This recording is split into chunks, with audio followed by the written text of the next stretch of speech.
The 48 Laws of Power by Robert Greene. In the 17th century, Nicolas Fouquet was serving as the Minister of Finance for the King of France, Louis XIV. Fouquet was extremely good at his job. He was indispensable and the king needed him very much. When the Prime Minister died, Fouquet expected to be his successor, but instead, the king decided to abolish the position.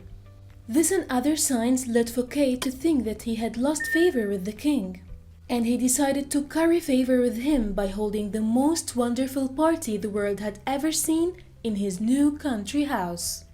The party was attended by the brightest nobles and thinkers in Europe. It started with wonderful dinner and food that no one had ever tasted in France, and that was presented to the tunes of fresh music. After the dinner, Fouquet took the guests in a walk in the wonderful gardens of the palace, which were flourishing with fountains, trees, and flowers. And during their tour in these gardens, a stunning fireworks show was launched. The celebrations continued until late at night, and everyone agreed that this party was the most wonderful party at all. Louis XIV was an arrogant, self-assured man who wanted to be the focus of attention at all times. So he couldn't bear anyone getting ahead of him in wastefulness and opulence. Therefore, on the next day, Louis ordered the head of the guards to arrest Fouquet. And after 3 months, he was brought to the court on charges of embezzlement of the state treasury. In fact, most of the embezzlements was for the king and on his behalf. The court ruled that he was guilty and sent him to the most isolated prison in France, where he spent the last 10 years of his life. Bit to remember: never outshine the master. In the middle of the 9th century, a young man named Michael III ascended the throne of the Byzantine Empire. This emperor was surrounded by many conspirators who wanted to kill him and remove him from the authority. Therefore, he needed someone he trusted as a counselor, so he didn't find anyone except Basileus, his best friend. The two had met in the stables of the kingdom, where Basileus had saved Michael from death after a wild horse escaped from these stables. And as a reward for him, he promoted him from a horse tamer to the head of the stables. Then he began to bestow gifts and presents on him until he became a noble man. As the days passed, he became the king's advisor, advising him on all issues of the state. Then he became the commander of the state army, and therefore Basileus' authority and funds increased. One night, Michael woke up from his sleep to find himself surrounded by soldiers and Basileus standing and watching while the soldiers stabbed Michael to death. After that, Basileus proclaimed himself as the new emperor of the Byzantine Empire. In another story, the Chinese history after the fall of the Han Dynasty in the year 222 was marching in violent and bloody upheavals, as army men conspired to kill any weak emperor and then appoint a powerful general instead of him. And to ensure his remaining in power, this general used to kill all the powerful generals. But after years, new generals emerged who would either assassinate him or his sons. In the year 959, General Song became the Emperor of China, and to break this terrible routine, he invited the army commanders to a feast and persuaded them to retire from their posts in exchange for wealth and living the nobles' lives. So everyone agreed to his suggestion. Therefore, the flock of friendly wolves that could betray him at any moment were transformed into a group of obedient lambs. This enabled the Song dynasty to rule China for more than 3 centuries. Bit to remember: never put too much trust in friends, and learn how to use enemies. When you try to impress people using rhetoric and words, you become ordinary and vulgar the more you say. Therefore, your ability to control things decreases. Also, the more you say, the higher the chance that you would say something illogical and foolish, which in turn will repel people from you.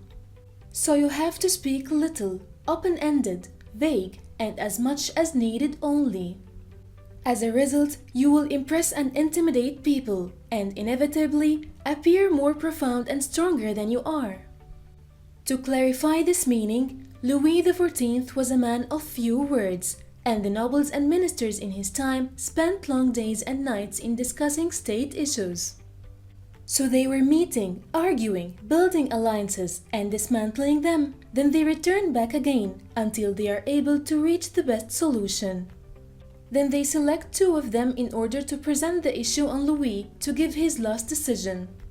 And every time, Louis looks at them and says, "I will see."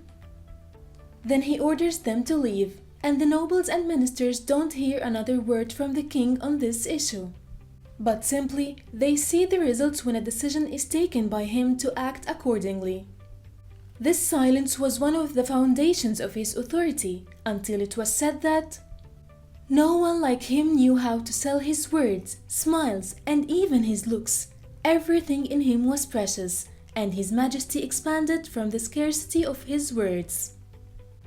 Bit to remember: always say less than necessary. In the year 1502 in Florence, Italy, a block of marble was placed in the construction department of the church of Santa del Fiore. It was supposed to be transformed into a wonderful piece of art to be displayed in the church. But an unskilled sculptor dug a hole in it by mistake, which led to its deformation. The mayor of Florence had thought about trying to save this block, but he gave up because everyone had agreed that the stone had been destroyed. And things remained like this until a group of Florence nobles decided to invite the great artist Michelangelo. Perhaps he could save this block. And after examining it, he concluded that he could turn it into a beautiful statue. Soderini argued that this would be a waste of time because no one was able to save it before. But in the end, he agreed to let him work. A few weeks later, Soderini entered the construction department where Michelangelo was putting his final touches on the statue. And since he believed himself as a technical expert, he told Michelangelo that the statue is wonderful, but the nose looks too big. Michelangelo realized that Soderini was standing under the huge statue and the angle of view was wrong. And without any word or discussion, he asked Soderini to follow him up to the scaffold. And when he arrived, Michelangelo began to knock lightly on the nose and spread the marble dust as he pretended to be busy working on the nose, when he actually didn't change anything in it. And after a few minutes, he asked Soderini to express his opinion of the statue after the modification. And Soderini replied, "I love it. It's better like this. You made it alive." Bit to remember: win through actions and never through argument.